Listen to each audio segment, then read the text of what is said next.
Welcome everyone. My name is Tim Werner. I'm a professor at the McCombs School of Business and also in the government department here at University of Texas. Thank you for your patience with the weather and this evening and travel delays, etc. I could not be more thrilled to be here this evening tonight with our speaker. In part because it's the rare time that UT brings in someone who writes about the exact stuff that I study as well. So it's really fantastic. So That's a lot of pressure on me, though. You know, stuff I say is right or wrong. What you write is vastly more interesting than what I think. So it's my pleasure this evening to introduce Brody Mullins.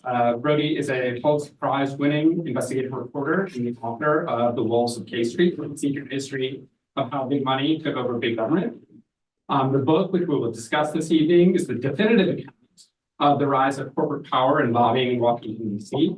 It tells the story of the modern lobbying industry through the lens of three dynasties, one Republican, two Democratic, that enabled corporate interests to infiltrate American politics and change public policy.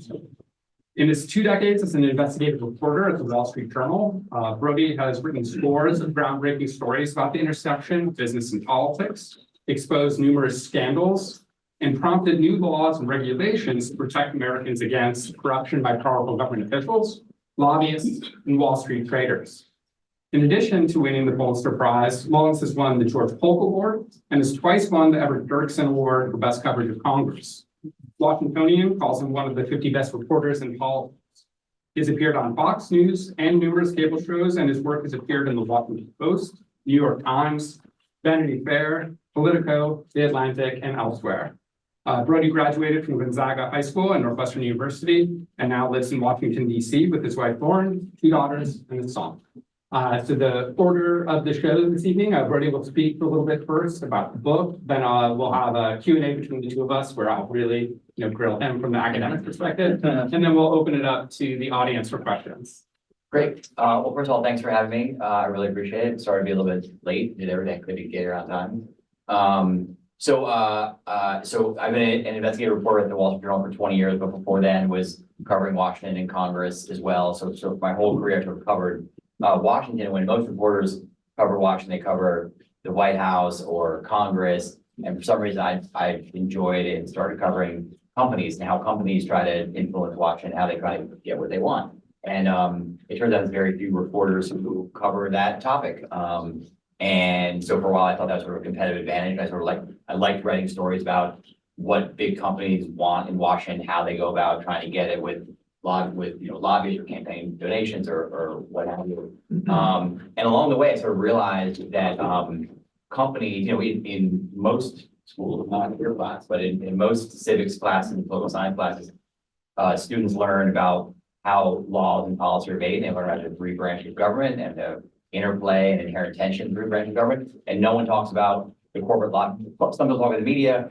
No one talks about the influence that the corporate lobby has.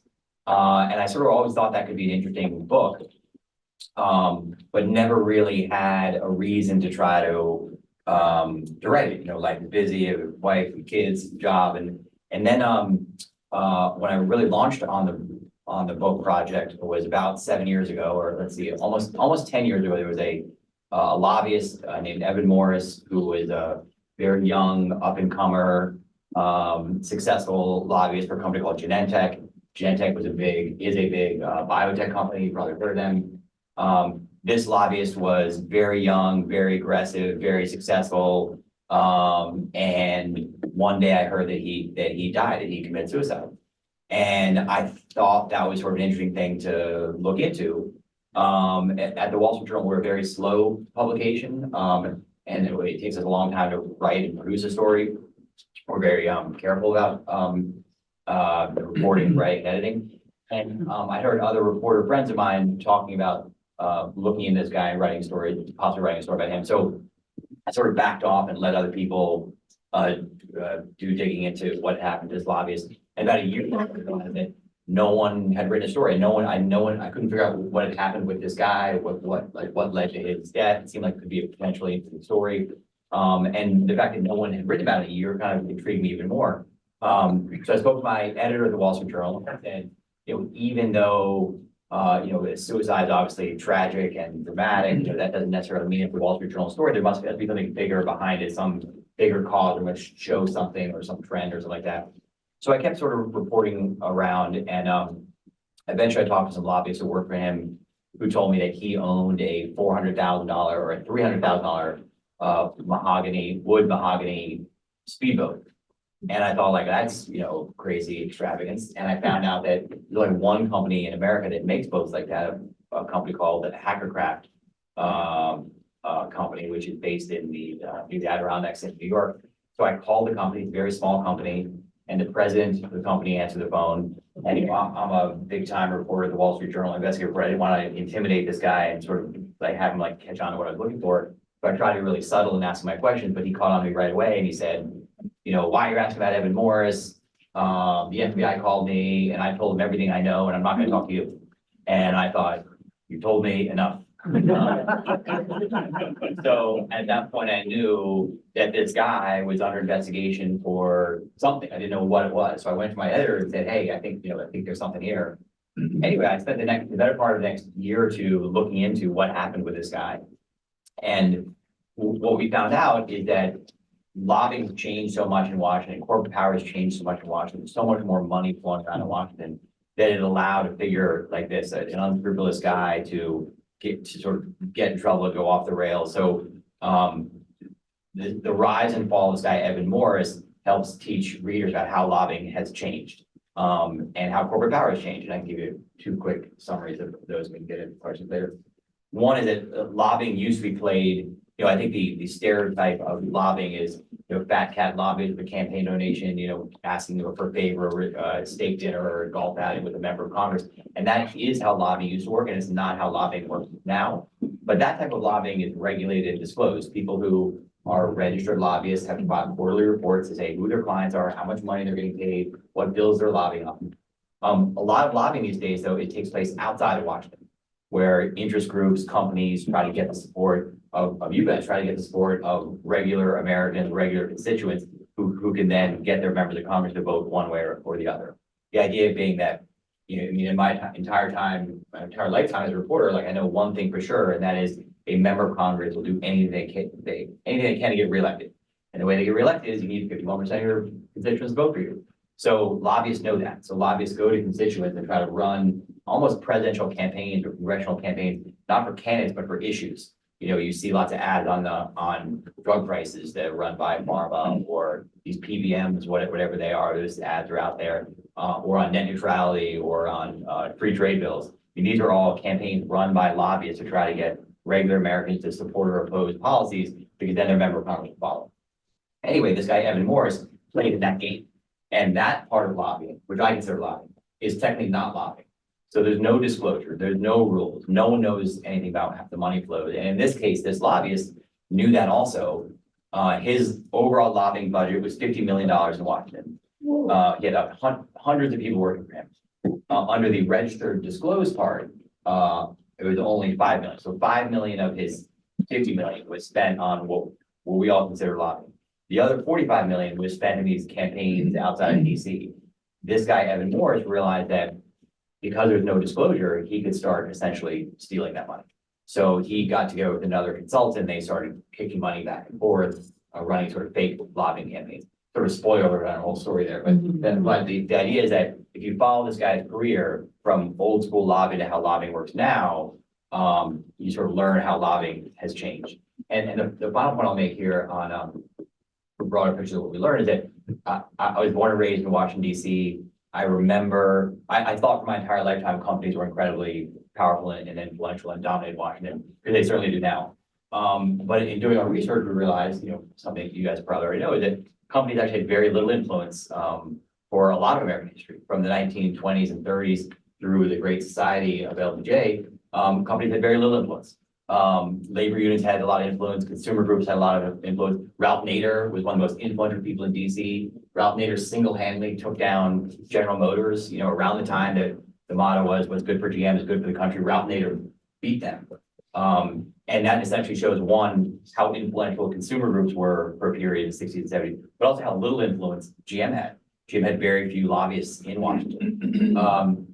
So what happened was, for most of from the New Deal to the Great Society, companies didn't have much influence in Washington. They didn't have lobbyists. They didn't spend much on campaign donations. And at the same time, the size of the federal government and bureaucracy and regulations grew and grew and grew. Companies were generally fine with that until the 1970s. In the 1970s, as you recall, with the economy crater, we had stagflation, we had inflation. Companies looked around and said, like, companies were losing money all of a sudden. Profits were down. They looked around and said, what's the problem? They said, the government's the problem. So like any good business people, they invested in fixing their problem. So they started hiring lobbyists, investing in campaign donations. And from the 1970s to now, companies have just been on this ascent where they're the most dominant force in Washington. So taken together, we write about this guy, Evan Morris. We also write about 4 or 5 other lobbyists. And the idea is to tell stories about really interesting people in Washington who help show how corporations got so powerful and to show how lobbying has changed from what we think it is to how it actually is. That's sort of like a broad summary of the book. And you know, the best compliment we've gotten about the book is actually on the book jacket, which is, you know, read like a novel. These are really heavy, dense topics, campaign finance. I mean, in DC, we love campaign finance, lobbying, corporate power. No one else cares. So the book is supposed to be written like a novel. It's really interesting characters who all have a personal flaw, who all have great rises and all come crashing down the end, including Paul Manafort, who you've heard, I'm sure. And maybe Tony Podesta, who's a big Democratic lobbyist. Anyway, that's a good summary of the book, I think. Great. Well, I kind of have my questions broken into 3 categories, just like the book is structured to some degree. And I wanted to talk a little bit first, a little bit more in depth about like your motivations for studying this and kind of the methods as well. So you've been doing this for 2 decades, but what first kind of inspired you to investigate K Street and this nexus of business and politics? So this might be repeating a little bit. I've always found what companies are doing and watching what industries are doing to be more interesting to me than what the president is doing or what Congress is doing. And maybe that's because everyone's already writing about the Congress and the president and all the attention's over there. So maybe something my personality kind of wants to look at trying to investigate stories that are harder to find. And I kind of feel like if you pick any big company and look into what they're doing in Washington, you're going to find some super interesting story. Walmart's doing something interesting. Unions are doing something interesting. AT&T, all these companies are spending tons of money in Washington because they want something. And I try to look into them, but I can't write about every company once. You sort of pick up one company at a time or one industry. But most of what these companies are doing is completely unreported. Reporters don't look into them, and they're getting away with anything they want because there's very little disclosure of what they're doing. That goes for industries and companies. So I just found it, I mean, I think a little more of a public service, but just interesting to look and try to solve mysteries that people don't know. So kind of picking up on one of the last things you said in terms of selecting the companies or industries, you also have the process in this book of selecting which lobbyists to focus on. So I think like in the popular imagination, the lobbyist that has captivated everybody in the last 2 decades has been Jack Abrams, right? And there's only kind of a glancing treatment of anything of him in this book. So how is it that you chose, Boggs, Black Manafort, and Tony Podesta? So here's where my brother Luke really came into play. So I'm more of an investigative reporter at the Wall Street Journal. Luke is more of a feature writer. And he worked for the Washingtonian, which is our city magazine, writing long features, and now he's at Politico. He sort of writes, longer narrative stories. I'm kind of like more about the facts.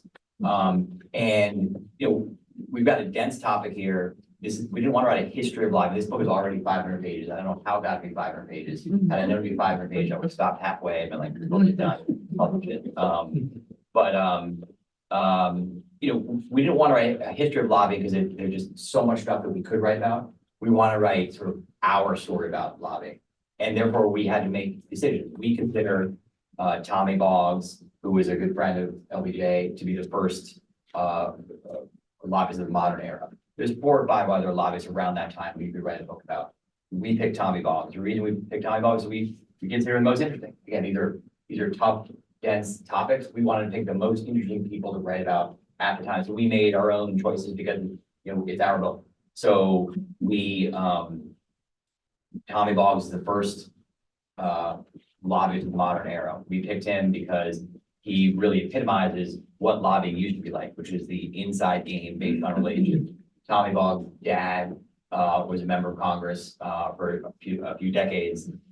He rose up to be the House Minority Leader, House Majority Leader, number 2 Democrat in the House. In 1972, his dad went on a fundraising trip in Alaska and his plane disappeared.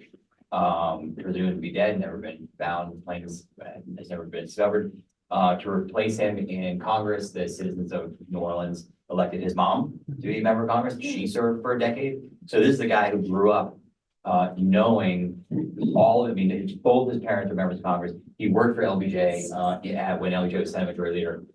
He worked in the White House before LBJ again. And he knew all the important people at a time when Washington was different than it now. In the pre-Watergate era, in fact, really until Watergate, power in Washington was held by 3 people: the president, the Speaker of the House, and the Senate Majority Leader. And those guys, and they were all guys, got together and made laws and regulations, and very few other people had influence. There were some committees and who had some committee chairman who had influence, but really not many.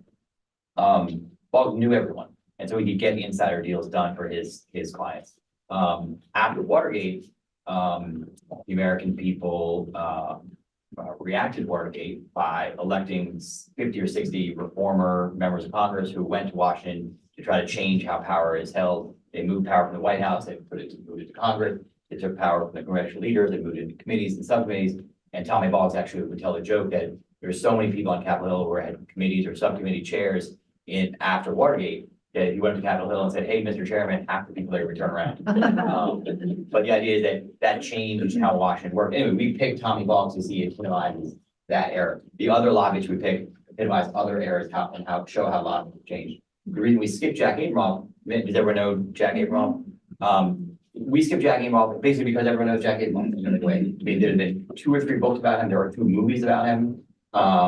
And he is a really interesting character. What was most interesting to us about Jack Abramoff was not who he was and his scandal, which has been well documented, but the results of his scandal were Nancy Pelosi and Congress passing an ethics reform bill that sought to sever the ties between lobbyists and members of Congress and staff by imposing a really strict gift ban. The gift ban meant that if you're a registered lobbyist, you can't buy anything of value for a member of Congress. So Jack Abramoff used to take Tom DeLay and other powerful House members and staffers on golf trips and to casinos and to steak dinners. And he had a box at the Washington football team stadium, and we didn't have a national back then, but he had Capitals taken, and he would sort of lavish everyone with all these gifts. This post Abramoff reform said you can't do that anymore. And so that sounds like a really good idea. Unfortunately, what happened was that law only applied to registered lobbyists.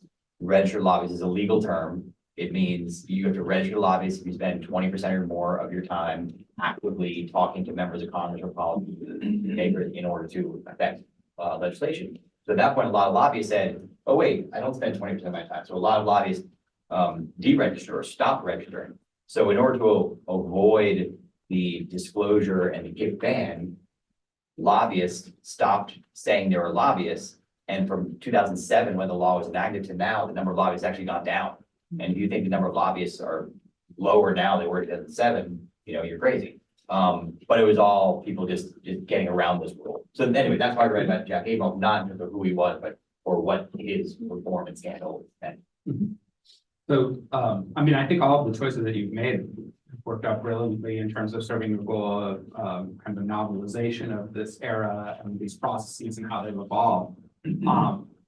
One thing that struck me as an academic and made me very jealous is like, to do this, seemingly you got a lot of people to talk to you about stuff that they don't want to talk about. So how did you go about making these connections, finding these sources, and then kind of making sure that they were truthful? So you mean people who we write about and talk to us, or the people who have informed your source? So there was 5 main characters in our book. 2 are dead. The other 3 said we're never talking. And in a way, for a reporter, that makes life more difficult when someone's not going to talk to you. but it's also, it makes the reporting process better because you have to work harder.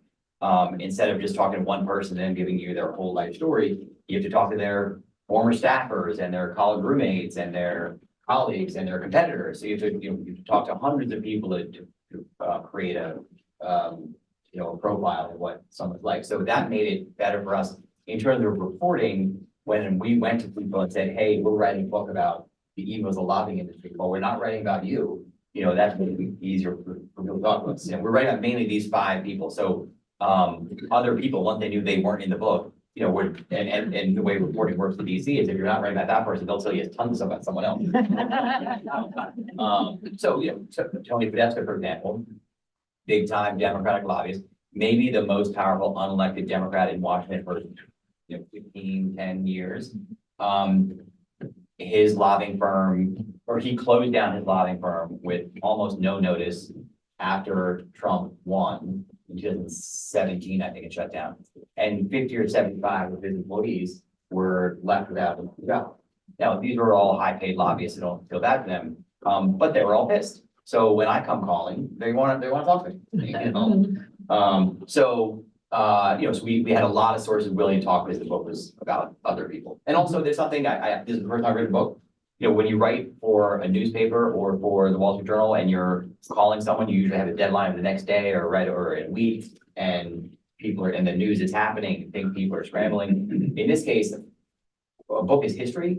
So one, we had more time, and I felt like a lot of people want to talk to because this is history. It's not going away. It needs to be right. And also, if I called and said, hey, can I talk to you about some big policy fight you were involved in or some collapse of a lobbying firm or whatever, and they say, well, I'm really busy for the next 2 months, I say, okay, well, let's talk next year. I mean, I've got all the time in the world, so no one could sort of avoid me. And I'll give you one more story. There were very few people who wouldn't talk to us. In fact, the end of the book, once the book was done, which is finished written before they edited about 1.5 years ago, I went back to Tony Podesta. Tony Podesta at that point was about 80 years old. His firm had shut down. He'd sort of been ostracized by the Democratic Party. He was involved in the Mueller investigation into Paul Manafort and the secret lobbying on behalf of Ukraine. And ostracized is the right word, like no one responded to him. And so I said, hey, Luke, I'm just going to call up Tony Podesta. And we'd already done all our reporting. We were good to go. And I emailed him and I said, hey, Tony, this is Brody Mullins, writing this book about you. I know you don't want to talk, but no one is ever going to write a book about you. And if you want to talk to me, I'd love to talk. And 5 minutes later, my phone rang and said, let's talk. All these people in DC have big egos. They want to talk about all their wins and successes and how powerful they are. And we had great conversations with Tony Podesta. It turns out that I found out later, realized later, he's sort of like the Forrest Gump of Democratic politics. He was always in the right or wrong place at these super important moments. And things that we wouldn't have found out about had I talked to him. For example, in the 1968 Democratic convention in Chicago, where there's the riots who were really good, he was standing next to someone who got clubbed in the head by a police officer, which is pretty amazing, guy we worked with. When Muskie cried or didn't cry, the Manchester Union leader, Tony Podesta was his driver that day. And just a young guy who volunteered to drive. And so Muskie does his speech on the steps of the Manchester Union leader, gets in the car, Tony Podesta sitting in the backseat at that point, and Muskie says to Tony Podesta, man, I probably shouldn't have done that. And Tony Podesta said, no, probably shouldn't have done that. And that was the end of the Muskie campaign. Anyway, so like a fascinating story that we got, which I think he never told anyone, just because we went and talked to him. So I want to bring in a couple of strands from like the academic literature on this topic in particular. And there's a big debate about, is it who you know or what you know that makes you valuable as a lobbyist? My read of your book is that you would heavily fall on the former side. Is that a fair? Lobbying 100% used to be who you know. It's less of that. I think there's so much scrutiny by the media, by the Capitol Hill media, and by political opponents now. There's so much money in politics that if you're a Democrat, Republicans are watching everything you're doing. If you're a Republican, vice versa. So I remember when I was a Capitol Hill reporter, like the best stories were finding out that John Boehner or Roy Blunt or some powerful member of Congress was doing a favor for a campaign donor. It's just like the easiest story, and it rarely happened, but if you could find out that, someone important had slipped in a provision in the law to help a lobbyist buddy, it was just a great story. And it's a great story for us, but the members of Congress would really get in trouble over those stories. So members of Congress sort of stopped doing, like, you couldn't do a favor for a member, or at least you could do it obviously. I'm sure there's lots of favors they take place, but nothing could be obvious, nothing could be sniffed out by me or any other reporter, because it would be a great story for them and it was really bad for the member. So I think that the relationships are still important, but you don't get things the way you used to because of this scrutiny, which is now why if you get the members of Congress's constituents, if you maybe, the lobbyists may not be able to get Tom DeLay or John Boehner to do your favor, but if you have 51% of their constituents in favor of some corporate tax cut, they're going to follow, or they'll have a political cover. They'll say, well, yes, I voted for this tax cut because 60% of my voters in the poll say they supported the tax cut. But I also do think the second part was what you know. So like having technical expertise in a policy. Yeah, lots of people ask like, what do lobbyists do, and what is their value, or why do they exist? And there's sort of multiple answers. My two answers are: one, lobbyists are sort of translators. If you run a business, you run an organization, there's some public policy that's affecting your business that's bad for your industry, and you want to go to Washington and try to fix it. You don't know how to do that. The lobbyist tells you, here's how to do it. Here's the person you need to talk to. You talk to your member of Congress first, but also here's the subcommittee you talk to, and here's the ranking member, and here's the people on Capitol who care about this issue who you can partner with. Those are things that you don't know because you're running a business. You don't work in Washington. You can't spend all your time focused on Washington because you've got a business to run.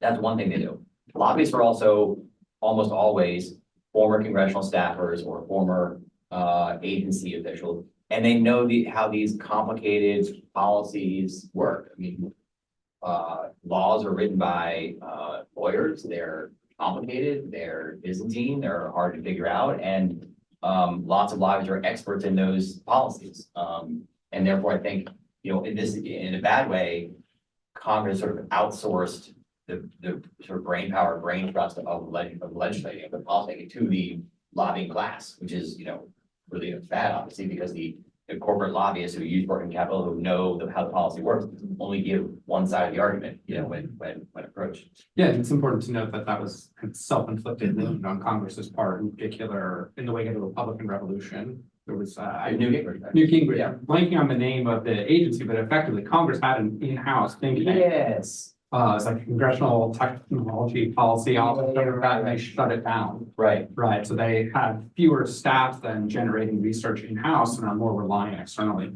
Also, and this is not something we get into the book, but it's another sort of structural problem, is that Capitol Hill staffers are young, they don't make much money, and their lobbying friends or people in the lobbying world make 5 to 10 times as much money. So if you're a staffer and you're 25 or 26 or 27, not making much money, and are single and have kids, that's fine.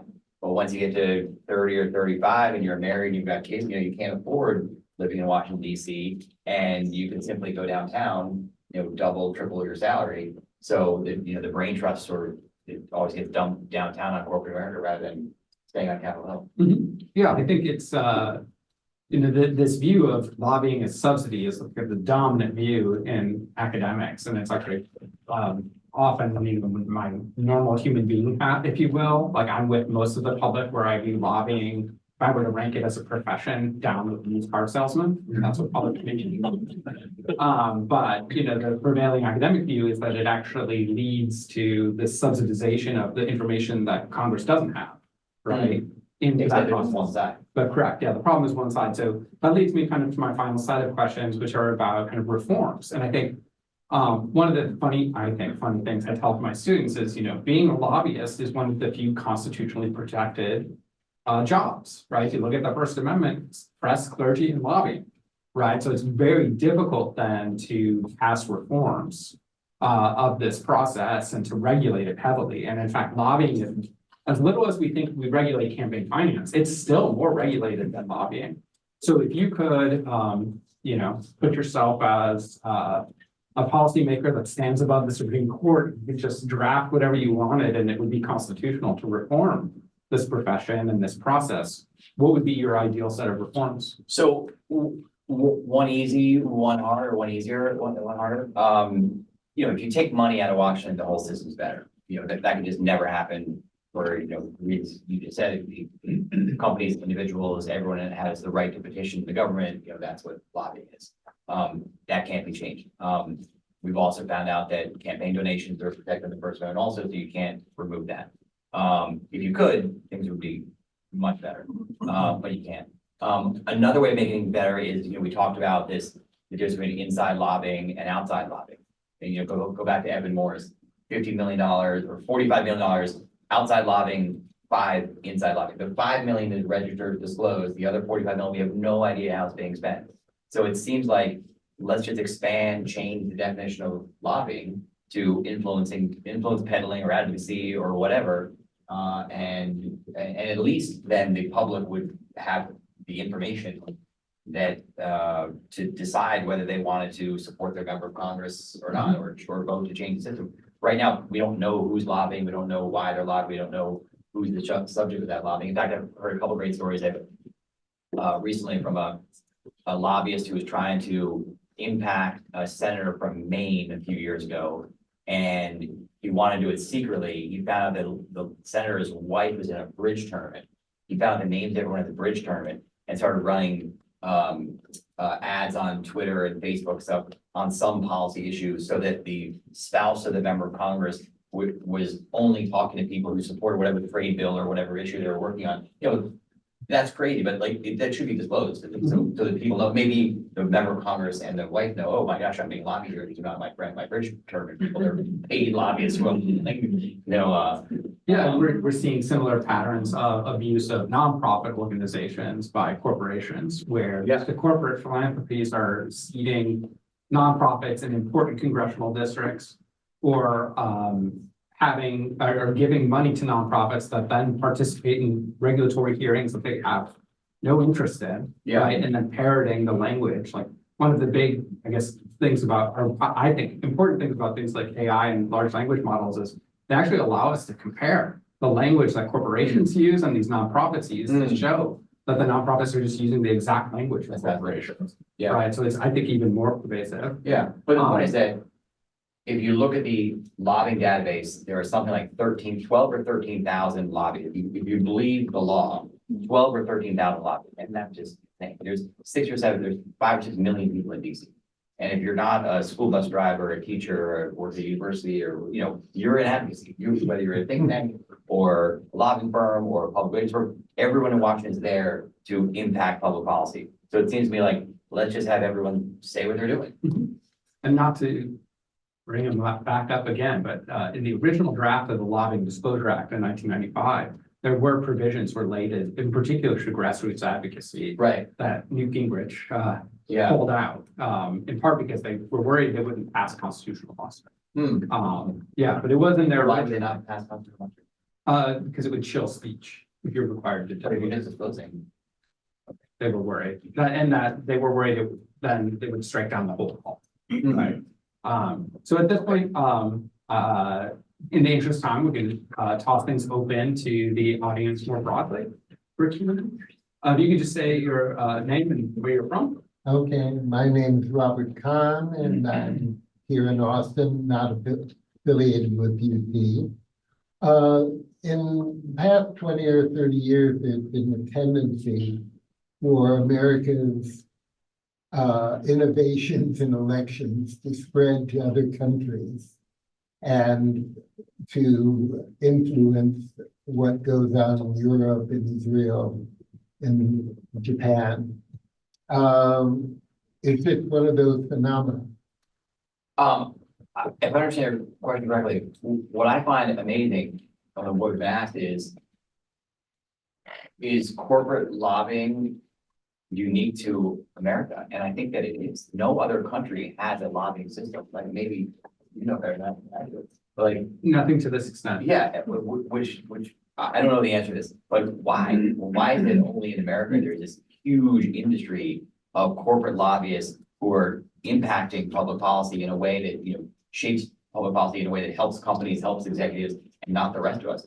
why wouldn't every country, what makes us unique or broken so that we have this system and other countries don't? I'd love to look at that more.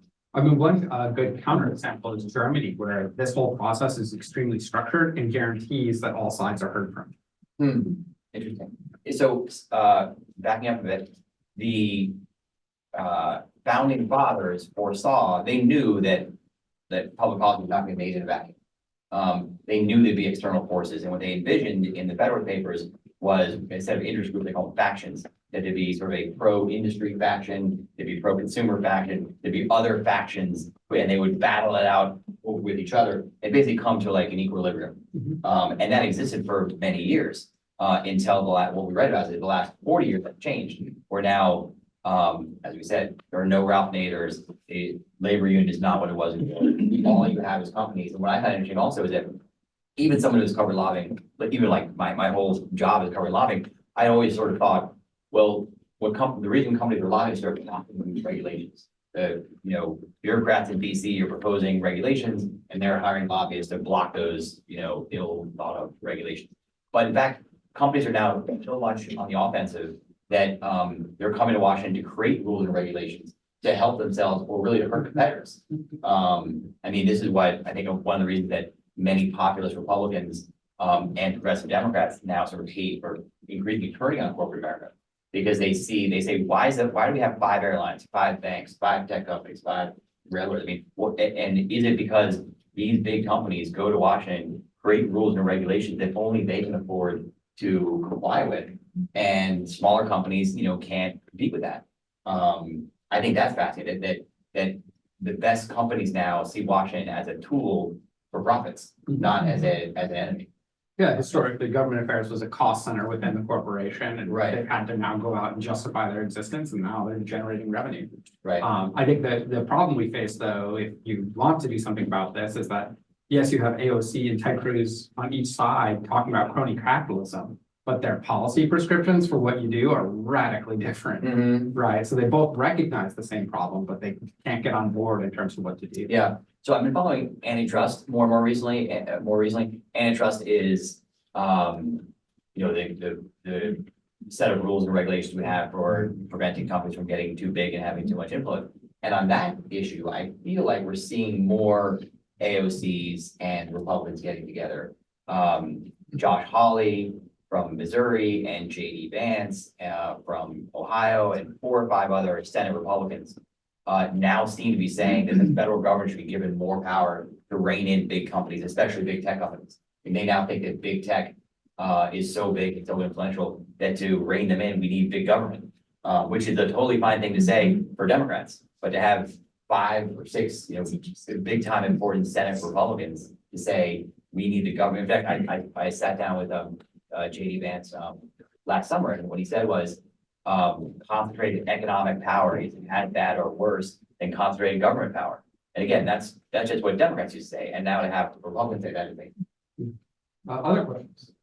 Kind of on the same note, I was thinking about Florida and Disney and the government within Florida. We talked about that because I think 6 days ago, they just invested $17 billion so they can have another theme park in Orlando for Disney World. So do you have any thoughts about just like what's happening? Like it's not, I guess they're lobbyists in a way. Yeah, it's all part of the same thing with I think so. Again, last summer, for the Wall Street Journal, I don't know how to do these stats, but I talked to a guy who can do demographic statistics and stuff for me.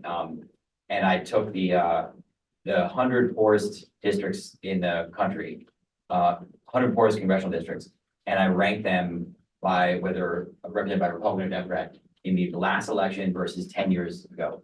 10 years ago, this should not surprise anyone, of the 100 poorest districts, 63 were represented by Democrats.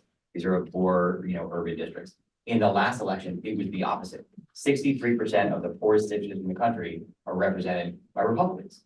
And these are now the Donald Trump, white, rural, non-college educated voters. I found that stunning. And I think what it shows is that the Republican Party is changing. I think those big companies and industries are no longer in those red rural states. They're moving to the coast. And therefore, I think a lot of these, and those districts are then getting poorer, and they're just not as comfortable with supporting the big companies that they used to. And Then there's the cultural element into it, which is another layer on top. I think a lot of what's happening in Florida is cultural. But still, if you represent a district and there's no big business there and your constituents don't have jobs, why are you gonna support the big tax cut? I think, something really interesting to watch is one of the few big pieces of legislation that Trump enacted when he was president was the 2017 tax bill, $1.3 billion corporate tax cut bill. That bill is basically up for renewal next year. If Trump is elected, he has said he'll support this bill. Will Republicans be able to pass a renewal of the corporate tax cut bill that they enacted before? Last time it took every single House Republican to vote for that bill for it to pass. Already I'm hearing rumblings that there's a lot of House Republicans who don't like this, but including who are not for renewing the corporate tax cuts, including the Republican chairman of the Ways and Means Committee. The guy in Capitol Hill whose job it is to write this law says that he's against it. So, we'll see what happens. That just shows the Republican Party is really changing. There's a question in the bathroom. Okay, thanks for being here. Quick question. What is a fact or a story that during your research caught you off guard in maybe a positive or a negative way? Was something sort of surprised you when you were digging through some of the facts in the story? There's so many. It's put me on the spot here. Trying to think of a good one. So it's hard to pick just one, but something we found really interesting back to Tony Podesta and talking to Tony Podesta is how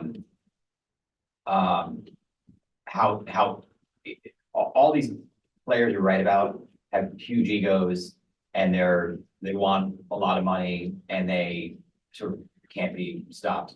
And Podesta is totally out of the game now. He for a while was not married, he doesn't have kids, he basically doesn't have a family. His firm blew up. And we met with him and he's just a really, really sad guy.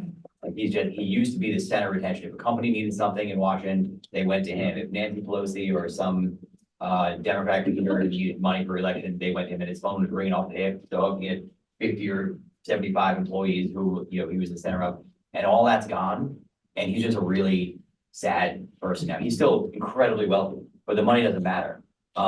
We sat with him in his kitchen over many days, and he was almost like weepy that in fact he talked about Nancy Pelosi. He said, Nancy Pelosi, who came to my mother's funeral, won't return my phone calls, and it was like the worst thing in the world for him. And I find that on sort of as a human level, just kind of sad, but in a way something you kind of connect with over that.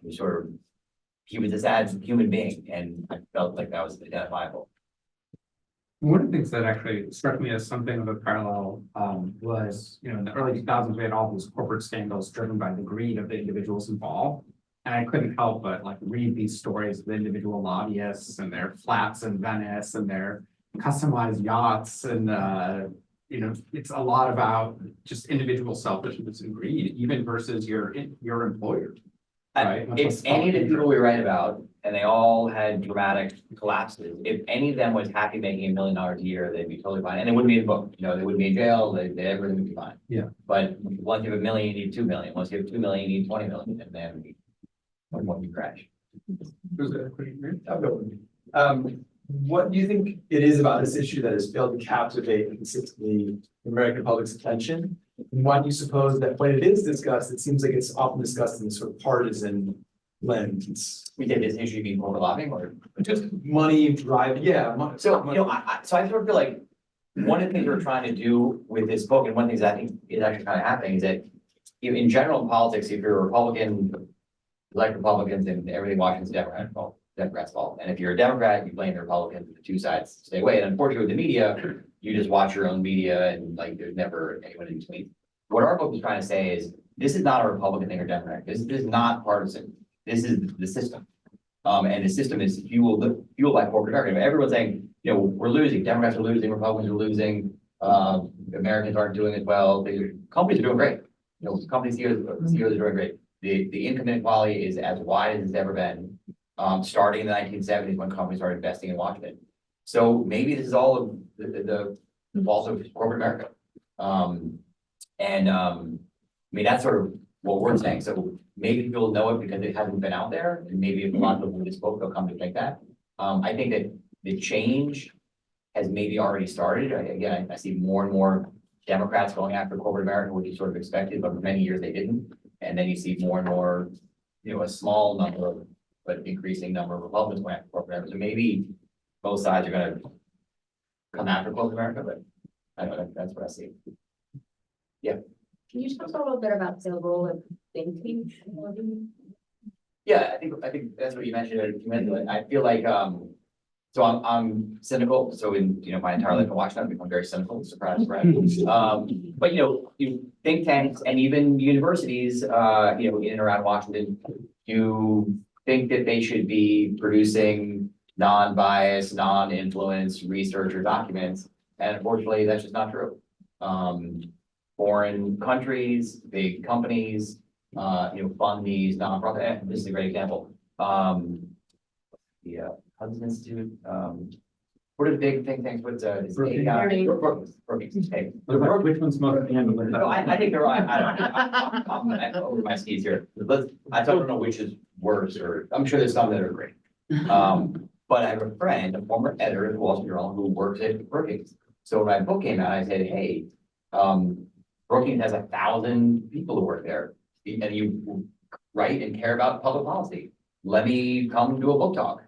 And he said, no way. And I was like, why not? He's like, because you bash corporate America. I was like, but you're Brookings. Like, why would you care? And he wouldn't even run the flagpole. Like, no, absolutely not. And to me, that shows like, that's just sort of weird. Like you would expect me to call AT&T and say, hey, can I come talk? And they say, no way. I'm like, well, that makes sense. Like, I'm bashing you. But it sort of shows the mentality of Brookings that they feel like that they're a player in this influence world, which they are. But I feel like that's sad. It shouldn't be that way. Even one of the Tony Podesta's brother, John Podesta, founded and ran the Center for American Progress.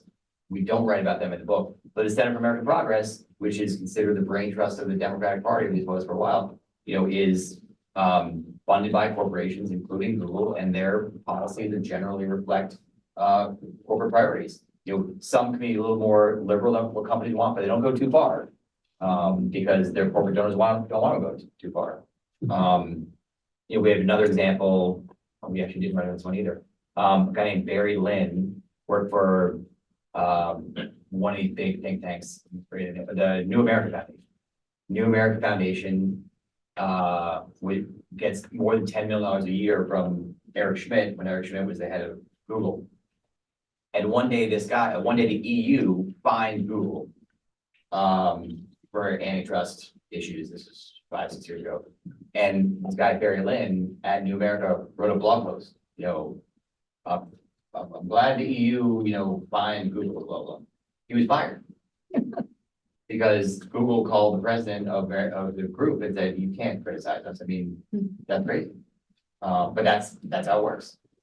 It's important to note that this corporate investment in think tanks in centers at universities. We have one here called the Salem Center where I work. And in graduate schools of business, all of that is laid out in the 1971 Powell Memorandum, right? Saying, don't just invest in politics straight up, use all of these avenues to do so. I think there was one more hand up. We have time for one more question. So I wanted to go back to what y'all were talking about it being a uniquely American problem. I spent a couple of years living in France, and I would say it does not, this problem of lobbying really, especially doesn't appear in our, Western European peers. It's not. Yeah, but how much of that do you think has to do with labeling? Because a lot of people would say that lobbying is simply legalized corruption, and that's very unique. That label is very unique to the US. But I think when you look at, and maybe this sounds over dramatic, but when you look at, kind of the lobbying and the money influence and how that works, and then you look at countries that struggle with cartel or mafia, it seems like there's a lot of overlap in how that power and how the kind of things play out. It might kind of be a market failure of, an unregulated system, because it's kind of it seems to me kind of the same thing. Yeah. So you could be totally right. When I was talking earlier, I think I said, I haven't looked much into this, but it just seems interesting to me. So you could be totally right. I mean, I think it's also like in terms of labeling or sort of, we look at campaign donations on a slightly different topic and say, man, the system is so messed up right now. These companies are putting all this money into politics. But almost all the corporate money is regulated and disclosed. Companies have to give, companies themselves can't give, they have to give through corporate PACs. Corporate PACs get money from employees, and the corporate PACs can give only chunks of 5,000 at a time. We know who the money is going to. We wrote in our book about some of the first lobbyists way back in the early 1900s, mid 1900s. And one of the lobbyists, actually before he was a lobbyist, a guy named Tommy the Corcoran, worked for FDR. And at some point during FDR's 1932 election, or maybe the next one, he needed money run for re-election. So he sent Tommy the Corcoran, who was, I think, he was staff at the time, took the train up to New York, met with some banker, got a check for $30,000, went back to DC, and that was the money. And like, that's not a good system. You know, the system we have now seems better than that in a way. But then we also have now these super PACs and the billionaires who are funding super PACs, and we don't know who those people are at all. So anyway, I guess my point is just that it's sort of like in the eye of the beholder, like what we have now seems bad, but back then that seemed worse. Maybe this is better than then. So I'm not sure. Well, on that incredibly hopeful. Please join me in thanking Brody for coming this evening.